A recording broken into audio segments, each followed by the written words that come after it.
Bienvenido a Saboreando la Palabra, el comentario a las lecturas de la Misa Dominical.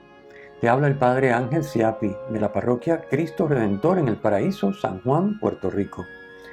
Recuerda que en la descripción están las citas bíblicas de las lecturas, el enlace al guión de la Lección Divina, el enlace a los apuntes del comentario y la dirección de la página web de la parroquia Cristo Redentor. En el nombre del Padre, del Hijo y del Espíritu Santo. Amén. Oh Dios, que unes los corazones de tus fieles en un mismo deseo, concede a tu pueblo amar lo que prescribes y esperar lo que prometes, para que en medio de las vicisitudes del mundo nuestros ánimos se afirmen allí donde están los gozos verdaderos. Por nuestro Señor Jesucristo, tu Hijo, que vive y reina contigo en la unidad del Espíritu Santo y es Dios por los siglos de los siglos. Amén. Muy bien, pues estamos en el domingo 21 y hoy terminamos el discurso del pan de vida, capítulo 6 del Evangelio de San Juan. Y ya la semana que viene regresaremos el próximo domingo con los Evangelios de Marcos, que es el evangelista propio del ciclo B en que estamos. Vamos rápidamente entonces a comenzar con el comentario de la primera lectura. Esta primera lectura está tomada del libro de Josué. Tanto la primera lectura como el Evangelio plantean el tema de la decisión. Ante Cristo, ante Dios, hay que tomar una decisión.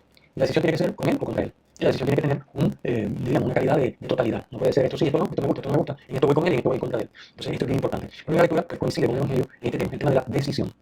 Tenemos que hacer frente a esa propuesta que Dios nos hace. Básicamente la propuesta de Dios es Dios mismo. Dios nos dice, aquí estoy, para ti. Nosotros decimos sí, y lo aceptamos con todo, completo Él, y nos hacemos uno con Él, o lo rechazamos. No caben términos medios.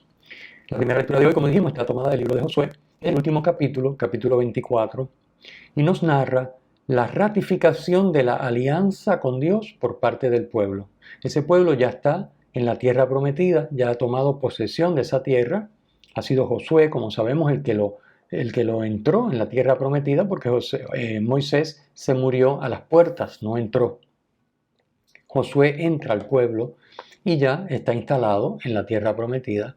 Y en este último capítulo del libro, pues, Josué les plantea insistentemente: piensen bien lo que van a hacer. ¿Van a estar con Dios o contra Dios? ¿Van a aceptar lo que Dios les propone o no? ¿Sí o no? Claro, el problema era que en ese territorio donde ellos habían entrado, habían muchísimos dioses. Dioses con D mayúscula, obviamente. Y pues no se puede tener los dioses con D mayúscula, el Dios con D mayúscula y los dioses con D minúscula todo a la misma vez, no puede ser. Así que el verdadero Dios, el Dios con D mayúscula, el Padre de nuestro Señor Jesucristo, Yahvé en el Antiguo Testamento, es todo o nada, igual que Jesús. Entonces, pues insiste, ¿verdad? De varias veces, Josué, piensen bien lo que van a hacer. Yo y mi familia vamos a irnos con el Señor, vamos a aceptar sus palabras, vamos a cumplir y a vivir su alianza, pero ustedes piénsenlo bien. ¿Qué es lo que quieren hacer? ¿Quieren seguirlo a Él? Fíjense que no podemos, y insiste en este tema, ¿no? El que estoy recalcando, no podemos decir sí y que luego sea no, o que sea un sí a medias, sino que tiene que ser un sí con todas las consecuencias o un no. ¿Ok? Eso es lo que él está planteando hoy. Esta ratificación de la alianza que nos narra la primera lectura de hoy está se lleva a cabo, en Siquem. En Siquem. Y tiene la forma de los tratados de la alianza. Comienza recordando los beneficios que se han recibido de Dios, sobre todo que los ha liberado de la esclavitud de Egipto y les ha guiado durante 40 años por el desierto hasta regalarles la tierra prometida, esa tierra que emana leche y miel, en la cual ellos disfrutan de sus beneficios sin haber pasado ningún trabajo. El regalo que Dios les hace. Recuerda esos beneficios. Por otra parte, recuerda la fidelidad, como hemos recalcado, que es necesaria y que se exige para entrar en esta alianza. ¿Es con Dios completo, con todas las consecuencias, o nos quedamos fuera y ya está? Y pueden entonces los israelitas seguir con los dioses de los territorios donde están viviendo ahora. Pero si van con Yahvé, es con todas sus consecuencias. Así que primero los beneficios recibidos, segundo la fidelidad que es necesaria y finalmente las promesas que Dios le hace, ¿verdad? Yo seré el pueblo, yo seré su Dios para que ustedes sean mi pueblo. Yo les doy la tierra prometida y soy su Dios, que es lo más importante. Recordemos que la tierra prometida es la figura de Dios. Para nosotros, en la Nueva Alianza, la tierra prometida es el cielo, y el cielo es la comunión con la Trinidad. ¿Okay? Así que, pues con Dios o contra Dios, Dios será nuestro Dios en la medida que nos adentremos en el discipulado de Cristo y dejemos que esa vida divina en nosotros nos lleve a ser otros Cristos. Y de esa manera ya estamos viviendo, aunque no todavía en plenitud y con el cuerpo resucitado, pero sí ya viviendo en el cielo, es decir, en la comunión trinitaria con el Padre, en el Hijo, por medio del Espíritu Santo. Dios les da la tierra y a cambio el pueblo se compromete a obedecer y a servir solo y exclusivamente a Yahvé y a descartar todos los demás dioses con D minúscula. Hay una piedra, como nos dice el relato, en la que se graban las palabras del pacto y que es el testigo. La piedra se constituye en testigo de la alianza, de esta ratificación que se lleva a cabo en Siquem. Y esta alianza tiene un carácter tanto sagrado como legal. Recuerden que en el pueblo de Israel, al ser un pueblo que cobra vida por la llamada de Dios, es el pueblo de Dios, llamado por Dios, elegido por Dios, pues la cuestión religiosa y la legal van de la mano. No se puede separar.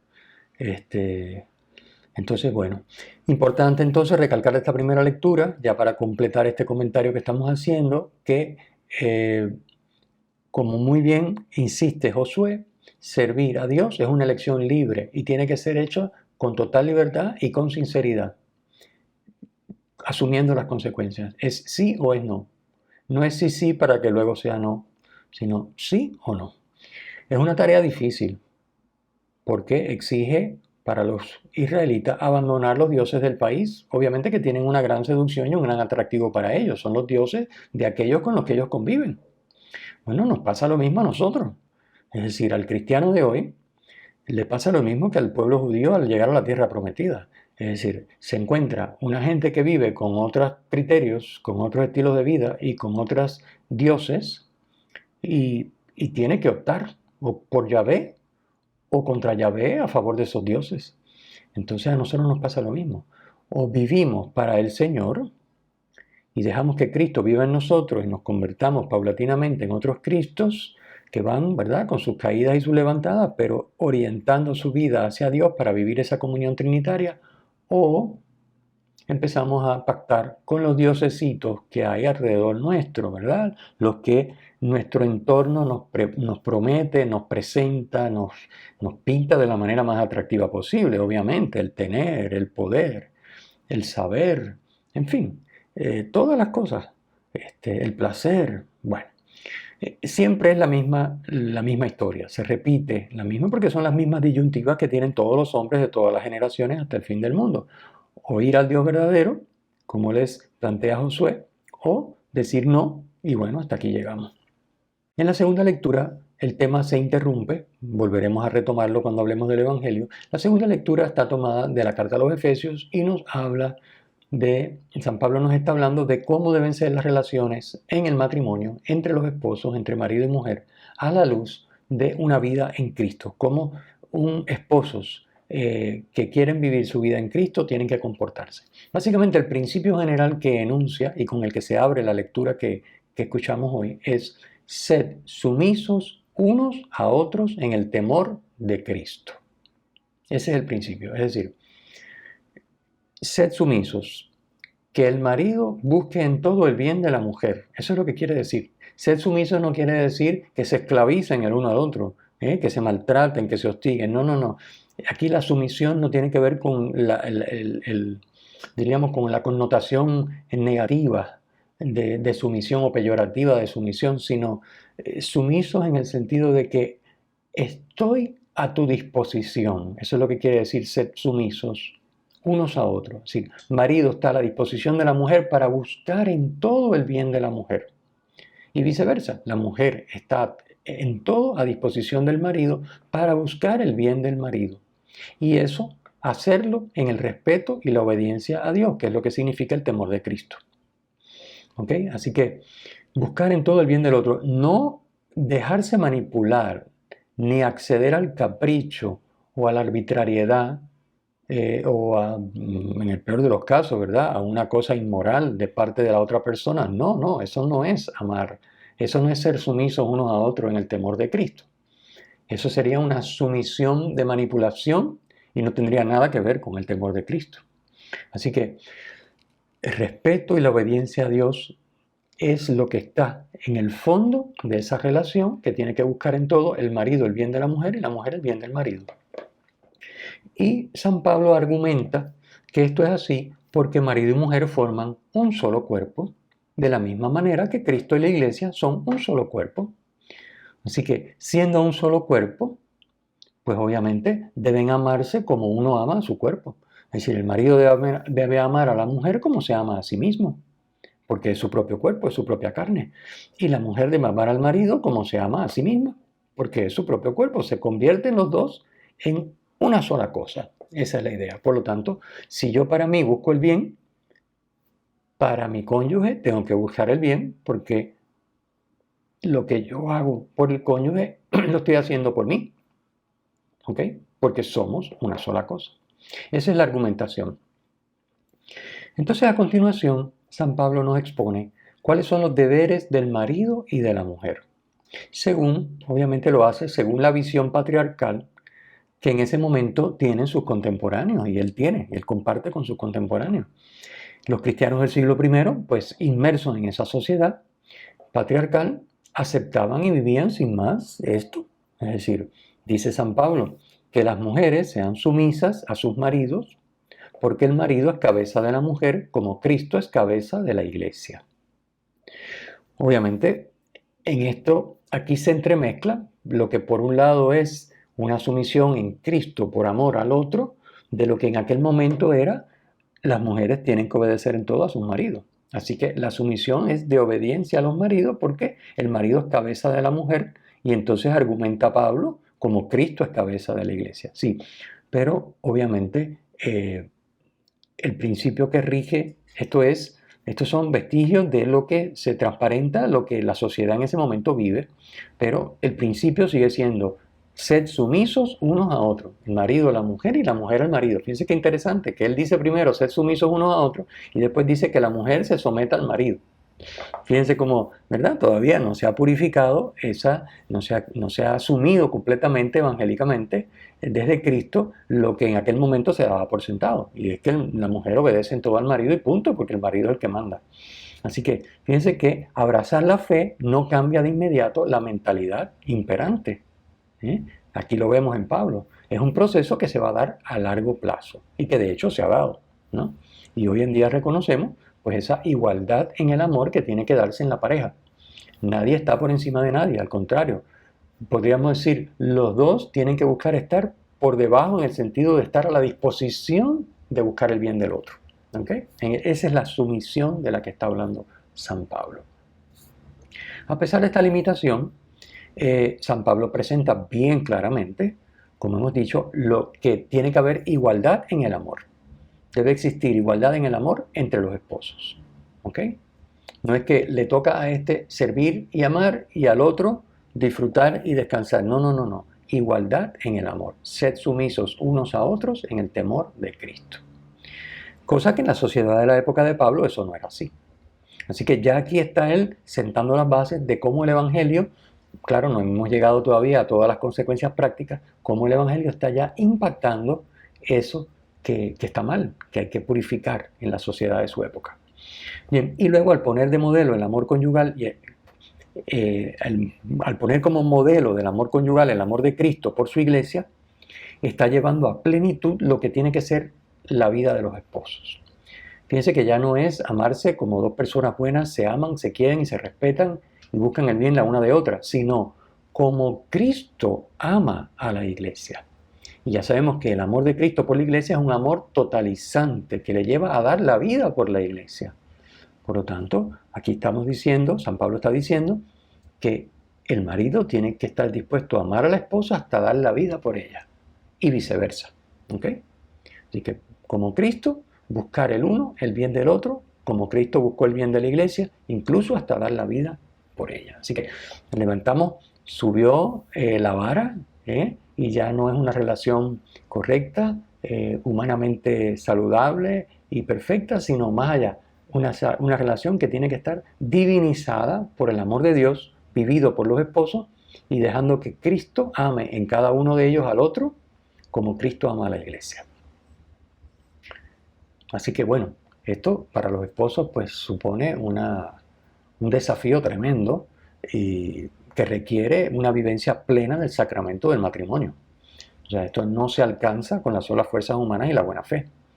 Importante ese matrimonio, y tampoco es cuestión de recibir el sacramento y echarlo en una gaveta, no, es vivir ese sacramento cada día de la vida del matrimonio, de la pareja. Bueno, pasamos al Evangelio. En el Evangelio, como ya dijimos, leemos hoy el final del capítulo 6 del Evangelio de San Juan, ese capítulo que comienza con la multiplicación de los panes y los peces y después continúa con lo que se conoce como el discurso del pan de vida, donde Jesús se nos presenta, como hemos visto en domingos anteriores, como el pan de vida.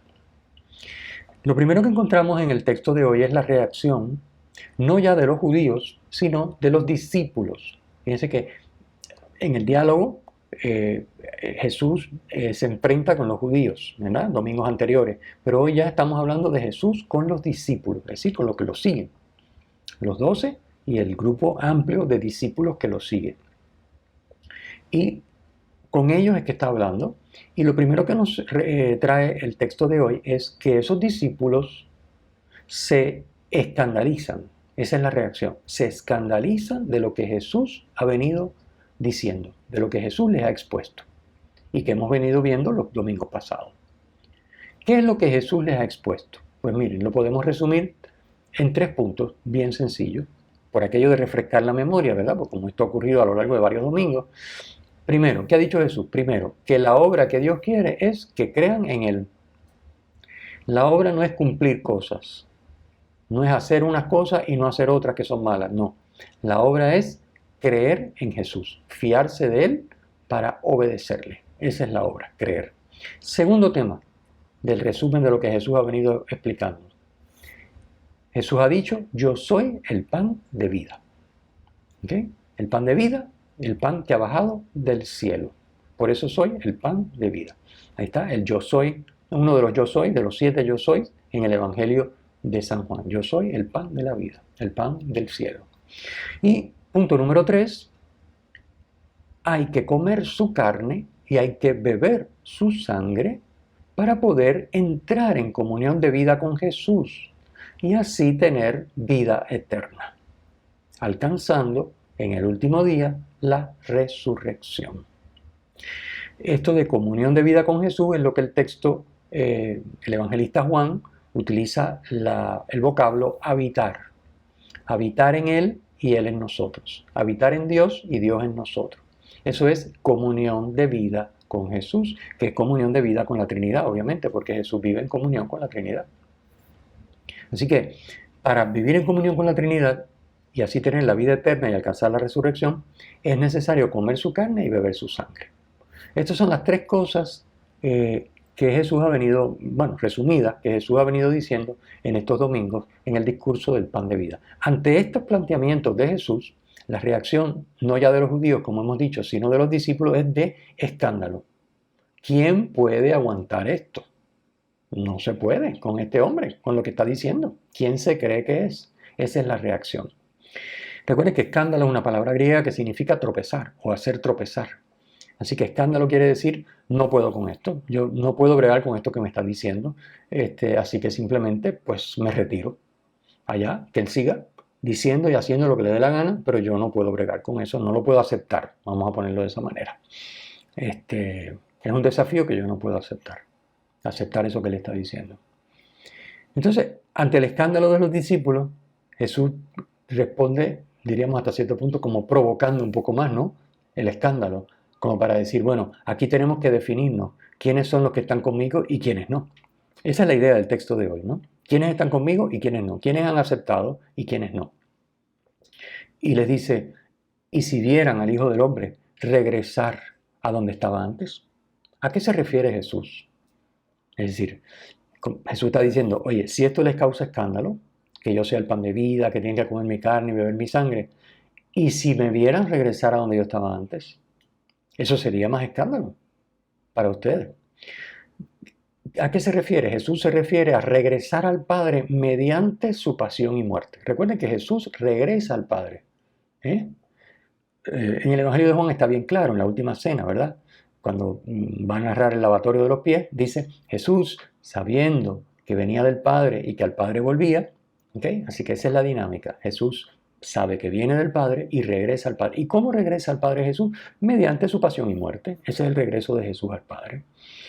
No hay duda de que la forma tan terrible en la que termina esa vida terrena de Jesús, que se nos ha presentado como el pan de vida, bajado del cielo, el enviado de Dios, imagínense ustedes, para el que ve eso, esa muerte tan terrible, tan cruenta, tan deshonrosa, una muerte en cruz, torturado, si eso se contempla sin fe, definitivamente es un escándalo todavía mayor que pensar en alimentarse de él, que es lo que le está diciendo. Y alimentarse de él ya era algo impensable para un judío. Pero, ¿verdad? Como dice el mismo San Pablo en su argumentación, la muerte en cruz, la cruz es necedad. ¿Cómo vamos a creer en un Mesías que ha muerto en cruz? Eso es necio. Eso es un escándalo. Para los griegos es necedad, para los judíos es escándalo, dice San Pablo. Pero claro, ¿cómo no va a ser un escándalo? Definitivamente. ¿Cómo un Mesías va a morir en la cruz? Que es la muerte peor que se podía dar a una persona en la época de Jesús. Lógicamente. Así que Jesús les dice, pues si esto les escandaliza, prepárense para cuando llegue el momento de mi regreso al Padre. Está claro que Jesús dice que el escándalo ante sus palabras obedece a la falta de fe. ¿Ok? Jesús dice, mis palabras son espíritu y vida. Pero hay muchos que no creen. Es decir, el escándalo no es por lo que yo he dicho, es porque no creen, porque no se fían de mí.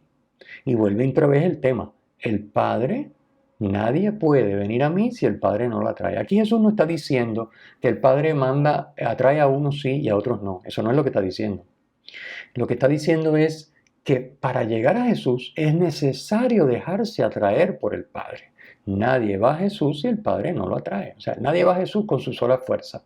Nadie va a Jesús con su razón, con su buena fe, con su esfuerzo, sino acogiendo el movimiento que el Padre pone en cada uno de nosotros y respondiendo a Él por medio de la fe. Eso es lo que dice. El Padre atrae a todos a Jesús, pero la falta de fe bloquea la acción del Padre, bloquea el Espíritu. Y a esto es a lo que Jesús le llama carne. Por eso dice, la carne no sirve de nada. Aquí puede surgir una confusión porque esa palabra carne se utiliza de varias maneras. Pero aquí, carne, en esta específica expresión, no se refiere a la persona humana, como cuando Cristo habla de comer su carne. Se refiere a alimentarse de él, de su persona. Aquí no. Aquí carne se refiere a lo carnal como opuesto a la acción de Dios, a la acción del Espíritu.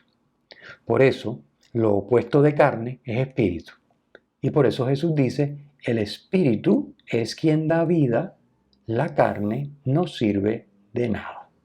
¿Okay? O sea, no hay contradicción entre la carne no sirve de nada y tienen que comer mi carne, porque se está refiriendo a cosas diferentes. ¿Ok? Comer su carne significa alimentarnos de Jesús, nutrirnos de su persona, de Él. Mientras que aquí la carne es el criterio humano, el movimiento carnal que se opone a la acción de Dios que atrae hacia Jesús. ¿Ok? Bueno, aclarado ese punto, llegamos al final del relato y el relato termina con la triste deserción de muchos de los discípulos. Obviamente tienen que haber seguido muchísimos para que Jesús pregunte a los 12, ya a los 12, o sea, ya al grupo de los apóstoles, ¿también ustedes se quieren ir? Es decir, Jesús con estas palabras vuelve otra vez a aparecer el tema de la primera lectura. Igual que Josué le dijo al pueblo de Israel en la tierra prometida, tienen que escoger con Dios o contra Dios, miren bien lo que van a hacer, porque Dios es un Dios celoso y si dicen sí es porque van a cumplir de verdad la alianza. Bueno, pues aquí Jesús vuelve a plantear el mismo tema. Hay que tomar partido con él o contra él. ¿También ustedes quieren irse? Obviamente esa pregunta que plantea Jesús va dirigida a los 12, pero va dirigida a ti y a mí, a cada uno de nosotros, a todos los cristianos de todos los tiempos. Jesús les pregunta, ¿también tú quieres irte? Es decir, ¿tú quieres seguirme a mí con todas las consecuencias o también te vas a ir como tantos que se han ido, tantos que se van, porque no se dejan atraer por el Padre a Jesús y no aceptan a Jesús, no creen en Jesús? Esta es la pregunta. Así que decidir si aceptamos a Jesús por la fe es aceptar a Jesús con todas sus consecuencias, la persona de Jesús con todas sus palabras y sus obras. Recuerden que no, como dijimos al comentar la primera lectura, no se vale escoger lo que uno entiende y le parece bien y desechar el resto. Eso es lo que Jesús ha llamado carne. Eso es lo que hace la persona que se fía de sus solas fuerzas, de su razón, de sus capacidades, de lo que el sentido común le dice, y dice, bueno, esto me parece que sí, pero esto, no, Dios libre, esto no lo voy a hacer, no importa que lo dice Cristo, bueno, pues que lo diga Cristo, pues yo no lo voy a hacer. Eso es lo que hemos llamado carne. Entonces, dice, ya lo hemos visto, ¿no? La carne no sirve de nada, aquí lo que da vida es el Espíritu. Dejarse llevar por el Padre hacia Cristo y fiarse de Cristo, es decir, creer en Él para, haciendo su voluntad, de permitir que Cristo viva en nosotros. De eso es que se trata. Pero es una decisión totalizante, es todo o nada. ¿Ok? Resaltamos aquí que no se trata de creer en lo que Cristo dice. No son doctrinas o normas o preceptos o mandamientos como sucedía con la ley. Esto se hace y esto no se hace y ya con eso estamos resueltos. No. Aquí es creer en la persona de Jesús, aceptar por fe a la persona de Jesús. ¿Ok? No son preceptos ni doctrinas, estamos hablando ahora de la persona. Lo que es objeto de fe no son las doctrinas, es la persona con todas sus consecuencias. Así que fiarnos de Jesús para dejar a Jesús, por la obediencia obviamente a su voluntad y a su palabra, dejarlo vivir y actuar en nosotros. De eso es que se trata. Y el Evangelio termina poniendo en boca de Pedro la respuesta que se espera de ti y de mí, de cada uno de los que queremos ser discípulos de Cristo. Pedro dice, nosotros creemos y sabemos que tú eres el Santo de Dios, el enviado de Dios, el Mesías, el ungido. Es decir, Pedro está diciendo, nosotros creemos y sabemos, es decir, sabemos porque primero creemos. Se trata de un saber que proviene de la experiencia vivida con Cristo y como consecuencia de la fe en Cristo. Así que se cree para saber, no es que yo sepa, porque si yo espero a saber, estoy trabajando, estoy siendo carne.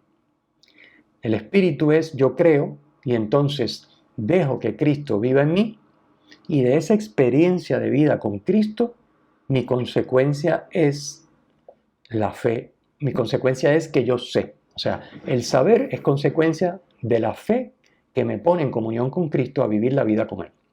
Entonces esa experiencia con Cristo me deja saber muchísimas cosas, ¿verdad? Pero por experiencia. No es un saber puramente racional, claro que tiene un componente racional, pero no es un saber de conceptos y de ideas, sino es un saber que proviene de una vida en comunión con la persona de Cristo y que a su vez lo hace posible, lo posibilita la fe en Él, que es la respuesta a la atracción que el Padre ejerce sobre cada uno de los hombres y mujeres para llevarnos a su Hijo Jesús.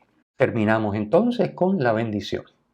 El Señor esté con ustedes y con tu espíritu. La bendición de Dios Todopoderoso, Padre, Hijo y Espíritu Santo, descienda sobre ustedes y les acompañe siempre. Amén. Si te ha gustado, usa el enlace para compartirlo con tus amigos.